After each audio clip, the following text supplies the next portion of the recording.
Boa tarde. Agora foi gravado. Então nós vamos fazer a continuação, né, a continuidade do nosso estudo do Evangelho, concedido pelo nosso querido presidente da casa, Luiz. E, como eu disse também, a nossa irmã de Lara passando conosco aqui, né, Pilar? Estamos estudando juntos. E esteja à vontade, porque uma palestra pública, ela deve, mesmo não seja uma coisa tão tradicional, né? Quando a pessoa tiver uma dúvida, eu não vejo nenhum problema da pessoa levantar a mão e explique melhor, porque na realidade o nosso objetivo é fazer nessa dinâmica com que nós possamos aprender. E não o orador falou e entendeu uma coisa, não. É importante que vocês entendam também. É Evangelho. Esteja à vontade, tá?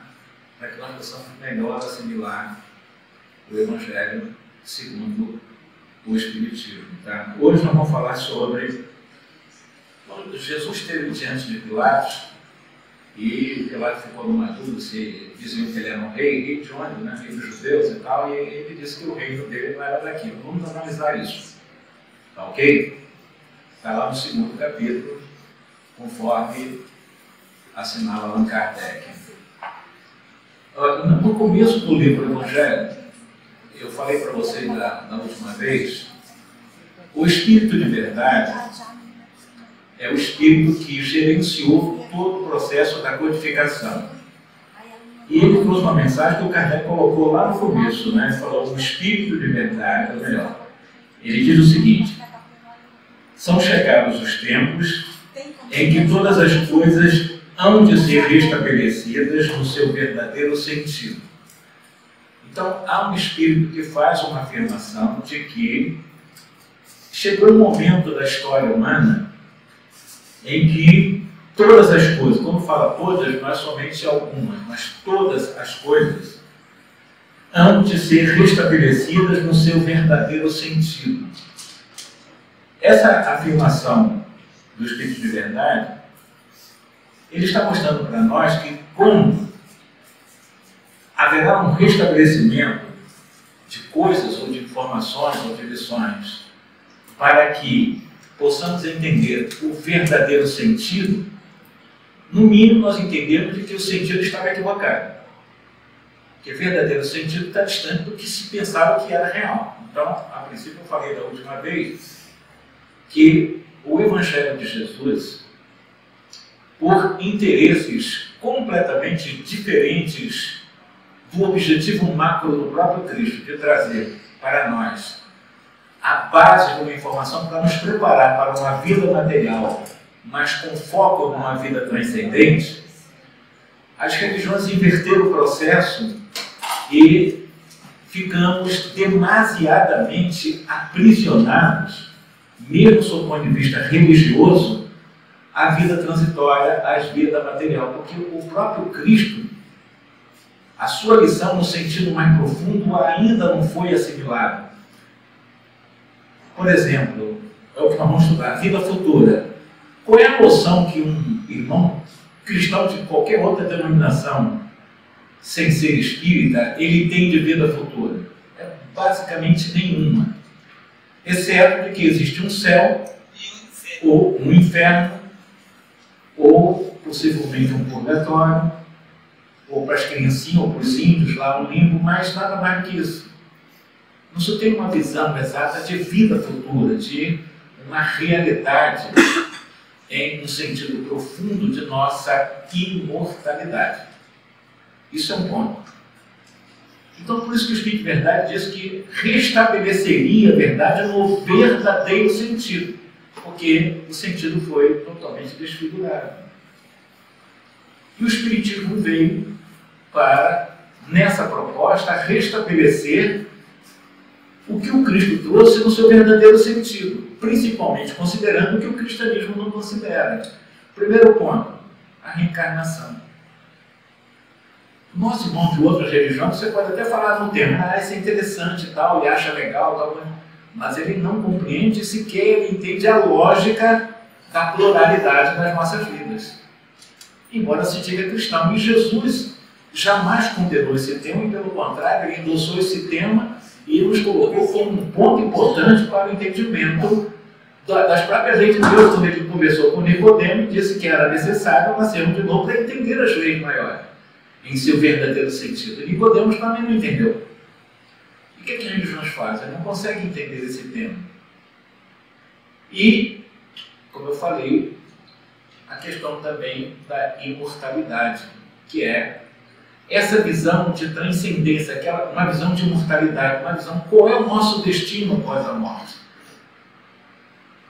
Isso as religiões não conseguiram, no sentido como Jesus ensinou, realmente trazer para nós. Aí, a deseducação do próprio evangelho, do próprio cristianismo. As pessoas não se preparam para uma vida tendo como foco, principalmente nos investimentos da transitoriedade de uma vida física, para saber digamos assim, da colheita daquilo que você faz, mas numa condição diferente, em cenários que não circunscritos numa região celeste ou infernal.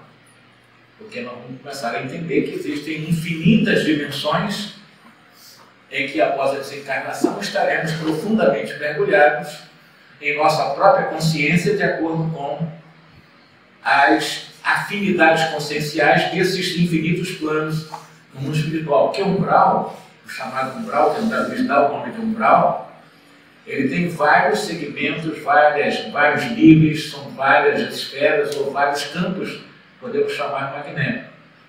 E existem umbral de energias muito mais densas, umbral de uma energia menos densa, um umbral um pouco de energia mais refinada. Por exemplo, o nosso lar, ele está numa região umbralina, mas numa região um pouco mais refinada, embora todas as cautelas para que não haja a invasão de umbralinos por lá. Mas, de qualquer maneira, são várias.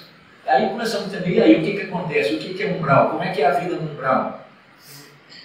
Nós temos pequenas informações de André Luiz, que ele nos traz, pelo menos, o exemplo dele, do que ele passou, aquele sofrimento, aquelas angústias por 8 anos, o que ele escutava, o que ele não conseguia ver, o que ele não conseguia perceber. Ele era um cientista, ele não tinha noção de espaço e de tempo, as dores infinitamente conscienciais que ele trazia, do qual aguçava-se muita fome, muita sede e outras necessidades fisiológicas.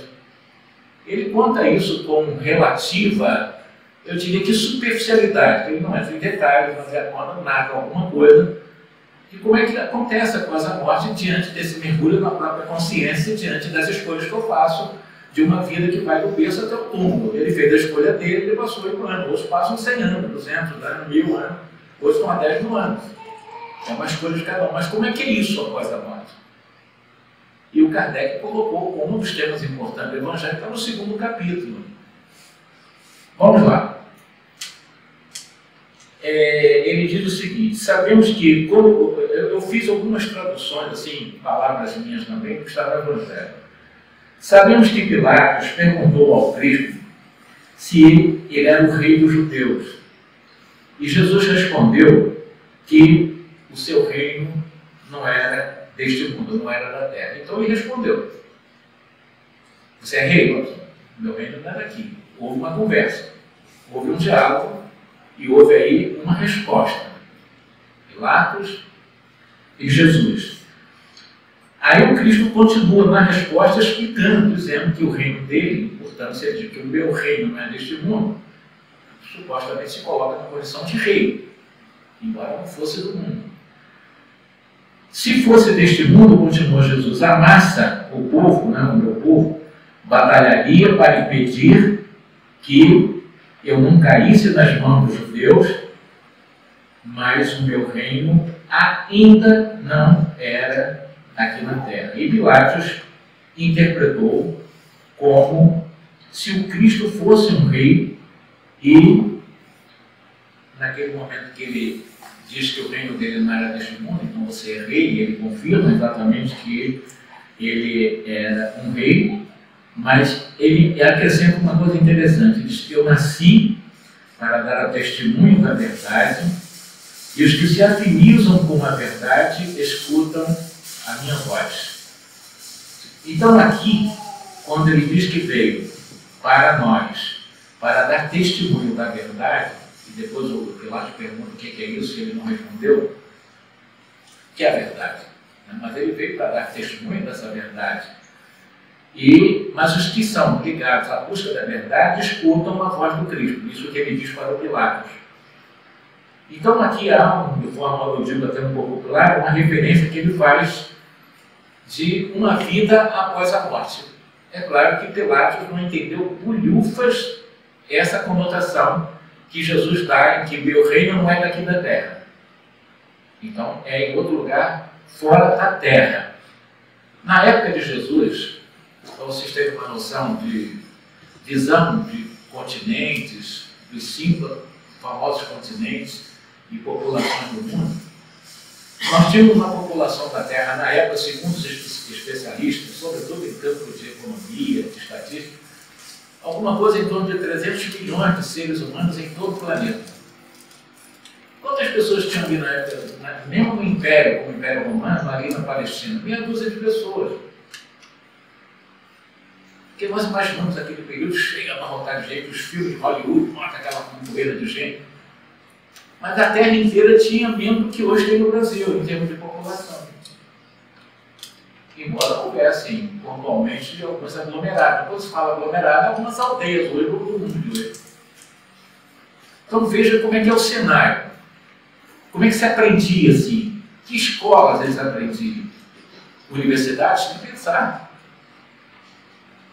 E eles subiam por tradições mais de família, pelas chamadas gens romanas, né, que ali era do Império Romano. Então alguém ligado àquelas famílias da antiga República Romana, em que eles foram crescendo no Império, etc., e ganharam status, mas por tradições familiares. E chegaram aos grandes postos, como Pilatos e outros chegaram. Mas não porque tinham muita cultura. Cultura zero, praticamente.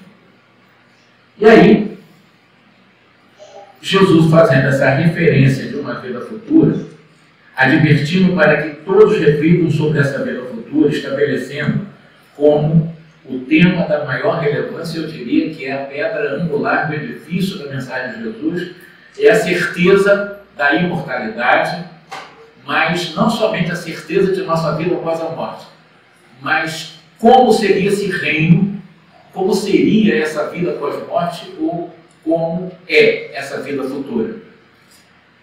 Nós espíritas hoje somos, sem dúvida nenhuma, em termos de maior número de pesquisadores, estudiosos que debruçam sobre o tema, que nos preocupamos com essa realidade de vida após a morte. Porque nenhum evangelho está preocupado com isso, exceto esperando o céu, e chegarem na carroça de Elias para poder, naquelas grandes carruagens, irem aos braços de Abraão, aos braços de Moisés, aos braços... É uma visão que eles acreditam. Ou então, não segue a minha religião, você vai para o inferno. Então você vai ficar lá naqueles caldeirões em que o diabo vai ficar na sua eternidade lá, rindo na tua cara e você sofrendo uma dor que não tem fim. É uma visão muito estranha. É isso que acontece após a morte. Eles acreditam piamente nisso. É uma região infernal em que está com sua própria jurisdição demoníaca, em que não segue a tal ou qual religião, ou que faz o que eles acham que é algum tipo de heresia, ou que eles acreditam, vão para o inferno. Ah, mas o Espírito fala do umbral, eu disse para vocês, umbral é estado de consciência. Umbral não é um lugar circunscrito, mas você falou em nível, sim, existem várias, nós chamamos de campos magnéticos, de acordo com o estado de consciência de cada um. Então, umbral é um estado consciencial. Quando você morre, você mergulha na sua própria consciência. Conforme ela está, você vai estar no umbral ou não. Então é uma questão pessoal, não é um lugar circunscrito, é consciencial. E você vai ser atraído porque você está mergulhado nas trevas de você mesmo. Aí você vai estar afinizado com aqueles. Mas não é porque é um lugar criado para você. Você que criou esse lugar. Pelo seu comportamento. Né? Bom, todas as suas lições se reportam a esse princípio da vida além da Terra. Até porque, sem o princípio da vida futura, nenhuma razão teria a maior parte dos ensinamentos de Jesus. Obviamente, os que não perceberam tal princípio da vida futura, crendo que Jesus falava apenas sobre a vida terrestre, ou não compreenderam, ou consideraram Jesus muito ingênuo na época. E até hoje, talvez possam tê-lo como um pouco ingênuo, alguns supostos sabichões. Esse princípio é o ponto crucial do ensino do Cristo. Por isso que Kardec coloca o tema entre os primeiros do Evangelho, porque tem de ser o alvo de todos os homens. Só o princípio da vida futura justifica as anomalias da vida terrena e se mostra de acordo com a justiça de Deus. Anomalias, adversidades, as nossas diferenças, etc., evidentemente, num período muito curto do berço ao túmulo, para que nós possamos entender exatamente a questão do reino de Deus. Onde é que está localizado o reino de Deus? Quem é que sabe? No interior de cada um. No interior de cada um. Perfeito. Então não está fora, não existe um céu, não existe uma região celestial com anjos tocando aqueles trombones, aquelas trombetas, normalmente músicas que são cansativas por resto da eternidade, que seria melhor o inferno de ficar escutando essa música eterna. Então, quer dizer, precisa ter uma questão de lógica para entender essa vida futura. O reino de Deus está dentro de nós. E o inferno? Também. Por isso que eu digo, após a morte, nós vamos mergulhar em nossa própria consciência. A morte, você está de cara a cara com a sua consciência.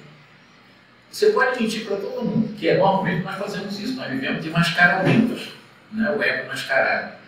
Mas quando nós desencarnamos, essa máscara cai. Não temos como mentir mais. A máscara fica. Aí eu vou ficar junto à minha consciência. Pô, entendi uma imagem lá, isso não é real para mim. Aí eu vou estar num umbral, vou estar numa região melhor.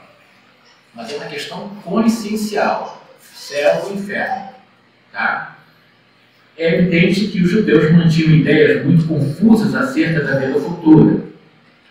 Acreditavam nos anjos, considerando anjos criados por Deus, especialmente por Deus. Não, agora eu vou fazer um anjo aqui, então fez um anjo. Hoje, muitos religiosos, teólogos, acreditam nisso, que Deus criou um anjo já prontinho. Mas nenhum anjo foi criado prontinho. Nós somos anjos, na essência. Mas ainda estamos na humanidade. Chegaremos ao objetivo daqui a uns bilhões de anos.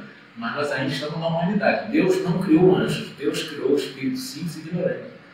Como todos nós. Nós vamos aos poucos chegando lá. Então Deus fez prontinho um anjo. Mas eles ainda, a teologia de hoje, não acreditam que o anjo foi feito pessoalmente já por Deus. Aprontou ele prontinho e tal. E tem essa especialização na criação de Deus. E os judeus acreditam nisso também.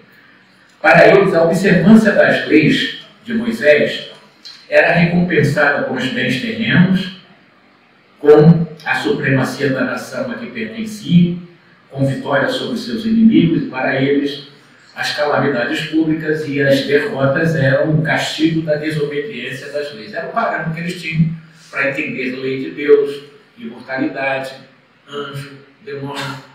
Eles faziam essa análise, infiel a Deus, vai tomar pancada, vai sofrer, o seu povo vai sofrer. Eles faziam esse tipo de comparação, como uma negociata no mercado, como um Deus ligado somente à sua tribo, aquela tribo dos judeus, que se consideraram dono de Deus, tratando Deus quase como, me perdoe, um velho caduco, né? Tratando ele como fosse um ser qualquer, cobrando dele, brigando com ele. Aí começamos a ter uma distorção profunda do que nós chamamos de Deus. Porque mesmo eles trazendo para nós, ele, o judeu, na liderança de Moisés, que criou um movimento chamado judaísmo, ele que criou o judaísmo, ele traz um Deus com muita característica humana para 3.000 e poucos anos atrás, que servia para aquela ignorância. Manter-se isso até hoje, nós estamos 3.200 anos atrasados. Porque é um Deus, embora único, que é a ideia do monoteísmo, mas um Deus com características humanas, ou seja, um Deus antropomórfico, um Deus com nome, um Deus ligado a tal ou qual país. E o Kardec teve exatamente esse feeling filosófico, quando ele começou a entender que ele mesmo não entendia muita coisa antes de ter contato com os fenômenos mediúnicos. Depois que abriu a mente dele para entender, porque ele é de origem católica, o Allan Kardec. Aí ele começou realmente a abrir o espaço para começar a entender toda essa realidade, e quando ele resolveu publicar toda a sua pesquisa que ele fez com várias médiums, várias senhoritas, ele fez como primeira pergunta, pelo menos na seleção dele, nós chamamos de codificação ou sistematização. A primeira pergunta que ele faz, que ele fez os espíritos, que publicou na obra que nós consideramos ser a obra inicial de uma nova revelação, é: que é Deus? E é interessante a pergunta do que é Deus e não o que é Deus. Ele perguntou aos espíritos lá com as irmãs Bodantes. Ele poderia ter perguntado quem é Deus também, porque tem o Deus dos judeus, tem o Deus lá dos muçulmanos, tem o Deus lá dos hinduístas, cada um tem o seu Deus. Mas o que é Deus? Essa pergunta é filosófica. O que é isso? Eu estou falando o que é isso que nós falamos de Deus. É isso que a gente está fazendo aqui. Perceberam? Que é Deus? E os espíritos responderam de uma forma muito simples. Sabedoria suprema, sabedoria máxima. Causa cáusica, causa inicial de tudo. Isso é filosófico. Aí você desconstrói um Deus judeu, um Deus hinduísta, um Deus muçulmano, um Deus tal, um Deus tal, um Deus tal. Peraí, Deus? Para nós entendermos Deus e imortalidade, a nossa imortalidade, aos poucos nós precisamos aprender a desconstruir esse Deus colocado em algum lugar do infinito, num trono cheio de anjos tocando trombeta, e começar a construir uma força cáusica, causa inicial, do qual eu sou efeito, como consciência que eu sou, vindo de uma causa maior, mas uma causa que é o que nós chamamos fonte pura daquilo que nós chamamos de amor. Então eu posso entender Deus como inteligência suprema ou causa primária de todas as coisas, como a fonte mais pura de amor. É uma fonte de energia de amor. Então, o que é Deus? Deus é amor. Ponto. Deus é amor. Aí Allan Kardec analisa, tanto no livro dos Espíritos, como também lá no livro da Gênesis, os atributos, as qualidades dessa inteligência suprema, dessa causa primária de todas as coisas. Aí ele vai falar, bom, para ser Deus como fonte primária, fonte da vida de tudo, ele tem que ser necessariamente isso, porque se não for isso, deixa de ser Deus. Aí vem a questão da imaterialidade. Aliás, nós não somos imateriais, só Deus é o seu atributo divino. Nós somos incorpóreos, né? Nós não somos imateriais.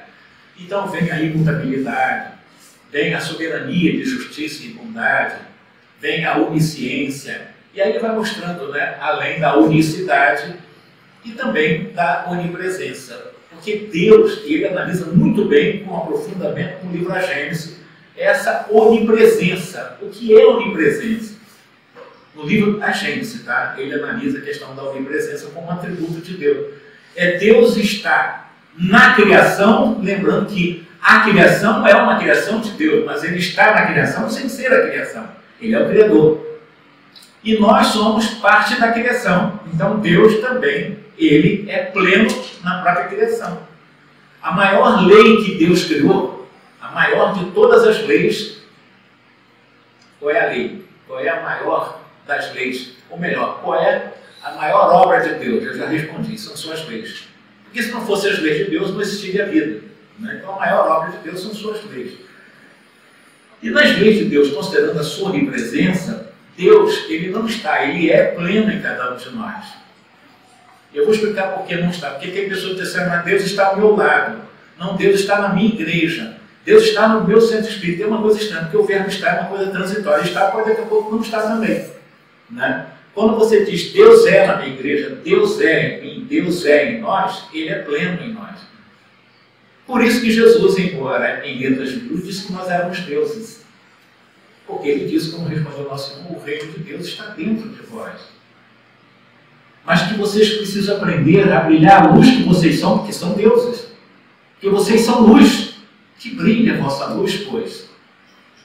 Então, aprender a brilhar a luz é ampliar o amor que somos, porque Deus, em sua onipresença, é pleno em nós. Então, nós somos deuses. Quando eu consigo essa identificação, sem essa preocupação de querer encontrar Deus nas coisas ou nas pessoas, mas primeiramente sentiu em mim, aí não é difícil encontrar nos outros. É a questão do alto amor. As pessoas amam a natureza, amam o sol, amam o mar, amam as montanhas, amam coisas maravilhosas fora, não conseguem se amar. É amor isso? Claro que não é. Como é que você vai expressar uma coisa que você não sente em você? Você só ama fora quando você consegue amar dentro. Você só consegue realmente expressar amor por alguém quando você já está expressando esse amor por você. Eu não estou falando de amor próprio, estou falando de auto-amor. Amor de identificação com o divino que, em sua onipresença, ele é em nós, ele não está em nós. Aí você começa a se cuidar, você começa realmente, puxa vida, embora eu estou tão distante da perfeição, tão distante da angelitude, mas Deus não me vê nessas condições. Sabe por quê? Deus ele não foi criado, Deus é o Criador.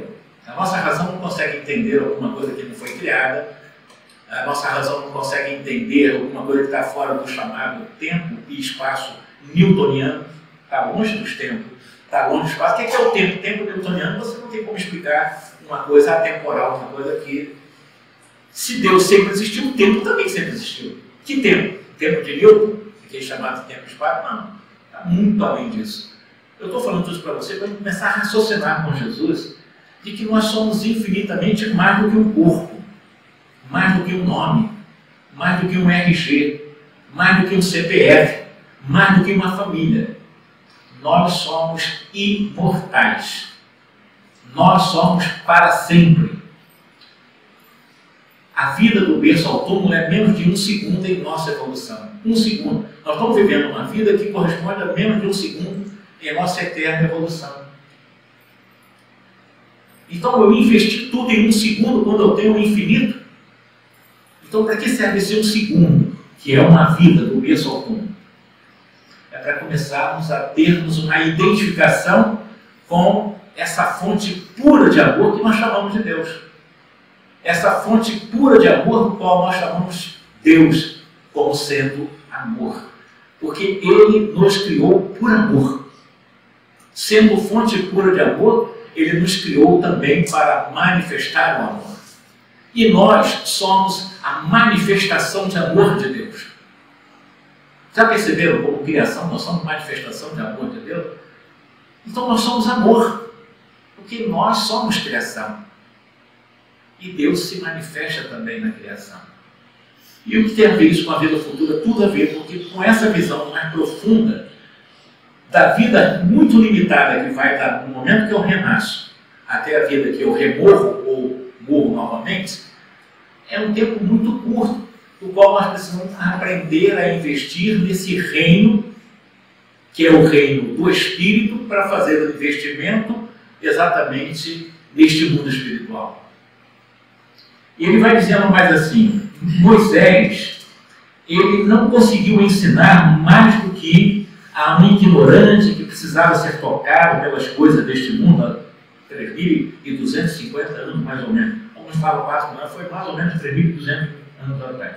Porque ele é uma das gerações próprias, terceira geração depois de Abraão, é parente, neto lá de Abraão.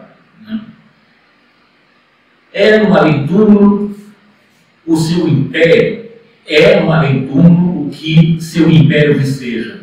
É no mundo extrafísico que Jesus se encontra na sua glória e para onde regressaria quando deixasse a terra na conversa lá com o Pilatos.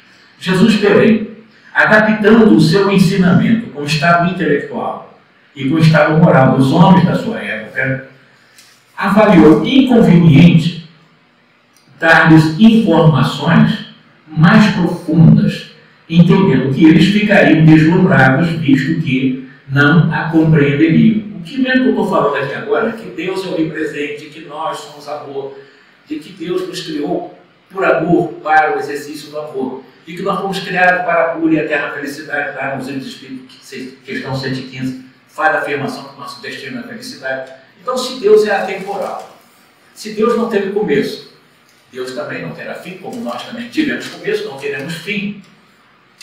Então, Deus, ele já nos vê da forma para o qual ele nos criou. Ou seja, por mais que eu erre e passe alguns tempos nas regiões de sofrimento, ele já nos vê como anjos. Exatamente assim, na sua onipresença, ele já vê os nós como anjos, porque nós somos anjos. Nós somos amor. Agora, a pessoa, quando não consegue essa identificação com esse amor que é Deus, ela começa a se rejeitar, porque ela começa a se cobrar muito daquilo que ela não consegue ainda fazer, e nessa autocobrança ela se rejeita e fica julgando os outros. A verdade é essa. Ela não consegue fazer com ela e acha que ninguém vai conseguir e fica julgando os outros.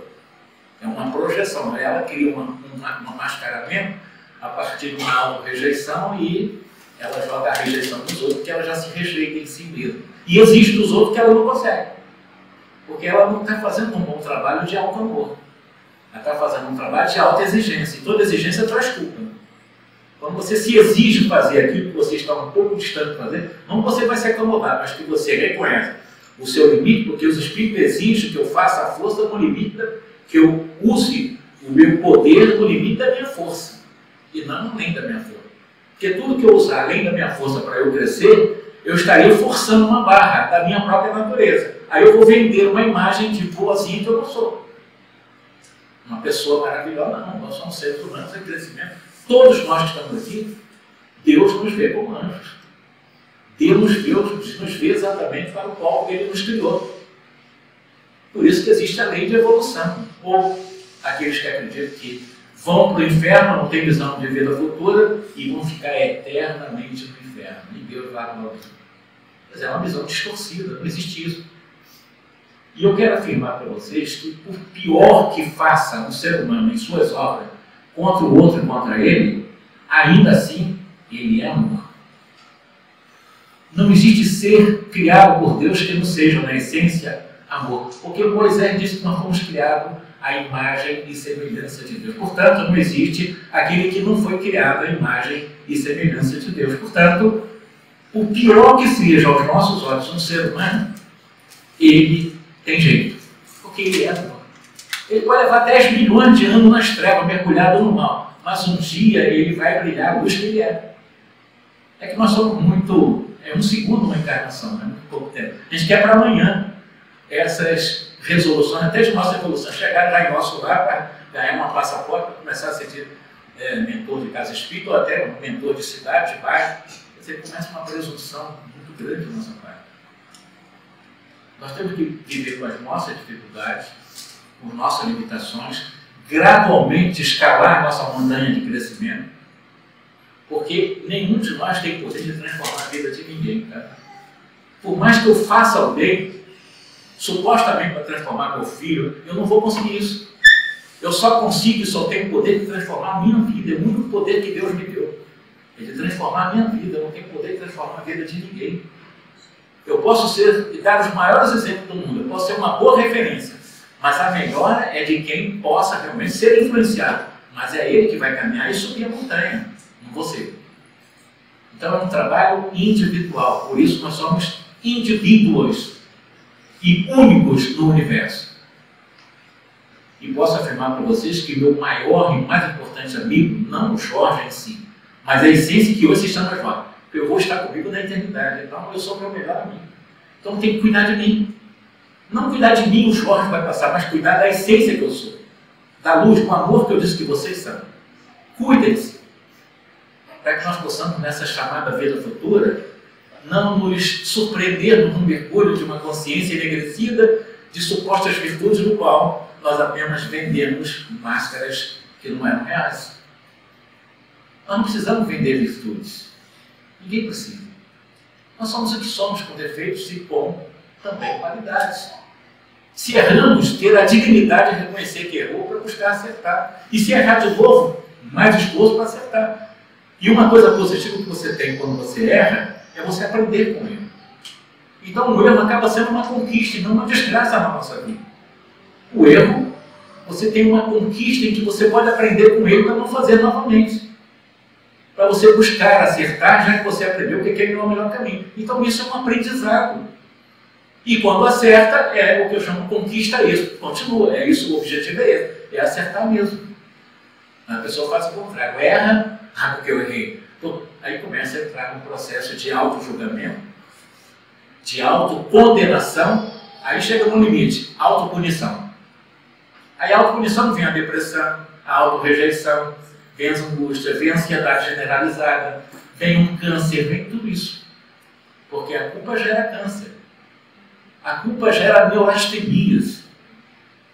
A culpa leva a todos os tipos de tóxicos físicos e emocionais. Porque a pessoa está exigindo mais do que ela pode dar. Ela não deve se acomodar, mas jamais fazer as coisas por obrigação. Como assim, Cláudio? Não existe na lei de Deus, nas leis divinas, uma lei chamada lei de obrigação. Você é obrigado a amar, ninguém é obrigado a amar, porque nós não somos amor. Nós somos convidados pela vida a ampliar esse amor que somos. Agora, quando você faz a coisa por obrigação, que não é lei de Deus, você tem que ir no centro espírita, senão você só vai pegar lá fora, você tem que ir no centro espírita, senão você vai comprar. Você vai vir sim, mas por medo, não por consciência. Você vai porque está com medo. Opa, aí você vai vender uma virtude que não é real. Tu está apenas, mas isso é culpa. A pessoa que entra nesse processo de fazer, eu tenho que fazer porque senão vai acontecer isso, esse padrão eu tenho que porque senão, não traz resultado para nós e nem para ninguém. Porque eu não faço por consciência, eu faço porque eu faço de uma forma automática. É como um robozinho. Eu vou lá, tomar um passezinho, uma maravilha, daqui a pouco vem a pancada de novo. Ele está fazendo por obrigação. É fazer por consciência. O que eu estou dizendo consciência é fazer por amor mesmo.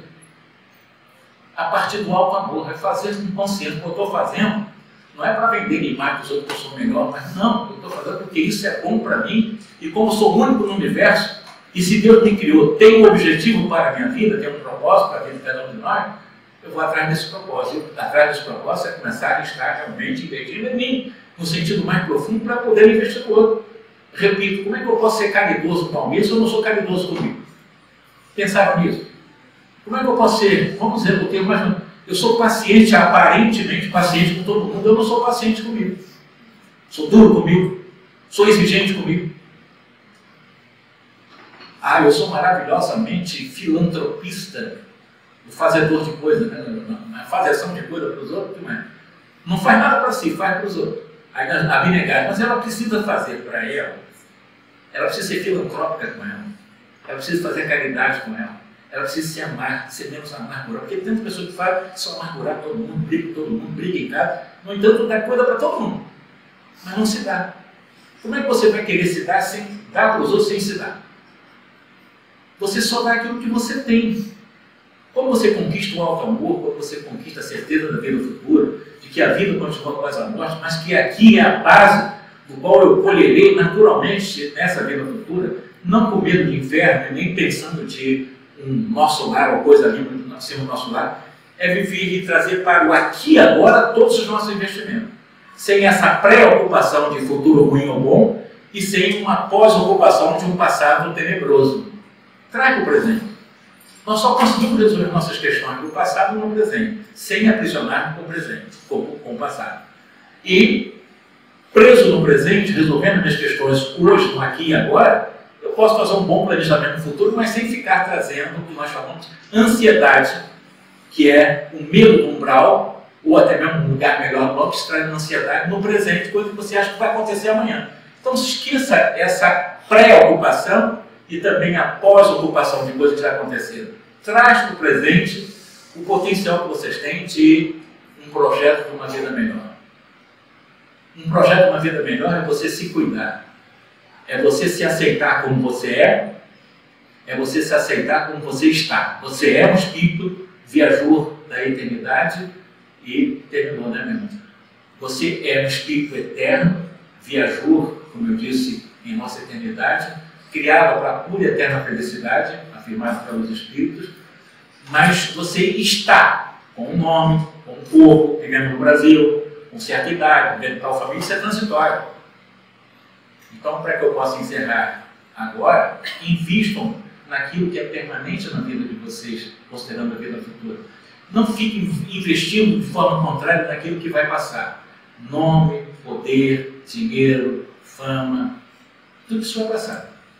Agora, a obra, o que você fizer de forma autonômica e não automaticamente, autonômica você com consciência. Não fazer porque eu tenho que, porque senão não. Fazer porque você tem consciência da importância dele. Não é para vender para os outros aplaudirem, coisa nenhuma. Fazer porque você sabe que é importante para você aqui. E aí você vai ganhar mais autonomia e, portanto, você vai fazer uma viagem mais serena para essa vida futura, do qual Cristo falou, desse reino maravilhoso. E nada melhor que você sentir plenitude no reino do próprio Cristo, né? Que é um Cristo, é um reino que você vive no aqui e agora. Não pensa, amanhã você realmente não, você pode ser feliz agora, com Cristo. É uma felicidade que você muitas vezes vai chorar sim.